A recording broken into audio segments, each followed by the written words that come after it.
అక్కినేని కుటుంబంపై అలాగే నటి సమంతపై తెలంగాణ మంత్రి కొండా సురేఖ చేసిన వివాదాస్పద వ్యాఖ్యలు టాలీవుడ్ ఇండస్ట్రీలో ప్రకంపనలు సృష్టిస్తున్నాయి. నాగచైతన్య సమంతలు విడిపోవడానికి కారణం టీఆర్ఎస్ వర్కింగ్ ప్రెసిడెంట్ మాజీ ఐటీ శాఖ మంత్రి కేటీఆర్ఏ అంటూ అనుచిత వ్యాఖ్యలు చేశారు. కొంతమంది నటీమణులు సినిమాలను వదిలేసి వెళ్ళిపోయారంటూ కామెంట్స్ చేశారు. దీంతో సినీ ఇండస్ట్రీ మొత్తం ఆ వ్యాఖ్యలను ఖండించింది.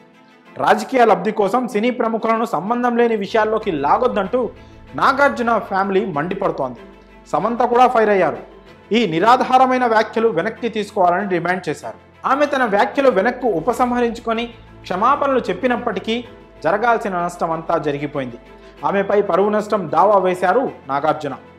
తమ కుటుంబ గౌరవాన్ని ప్రతిష్టను దెబ్బతీసేలా సురేఖ వ్యాఖ్యలు చేశారంటూ నాంపల్లి కోర్టులో పిటిషన్ దాఖలు చేశారు. ఇండస్ట్రీలోని ప్రతి ఒక్కరూ ఆమె వ్యాఖ్యలను ఖండిస్తున్నారు. ఇప్పుడు టాలీవుడ్ నటి రకుల్ ప్రీత్ సింగ్ కూడా తన గళాన్ని వినిపించింది. క్రియేటివిటీకి, ప్రొఫెషనలిజంలో ప్రపంచవ్యాప్తంగా తెలుగు ఇండస్ట్రీ పేరు ప్రఖ్యాతలు సంపాదించింది.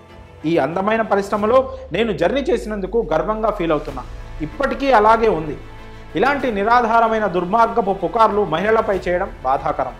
మరింత నిరుత్సాహపరిచే విషయం ఏంటంటే బాధ్యతాయుతమైన స్థానంలో ఉన్న మరొక మహిళ ఇలాంటి కామెంట్స్ చేయడం, రాజకీయాలకు సంబంధం లేని వ్యక్తులను ఇందులోకి లాగుతున్నారు.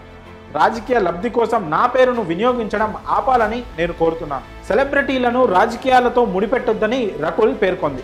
సురేఖ చేసిన వ్యాఖ్యలపై కేవలం అక్కినేని ఫ్యామిలీ మాత్రమే కాదు, సినీ ప్రముఖులు, రాజకీయ నేతలు, నెటిజన్లు తీవ్రంగా మండిపడుతున్నారు.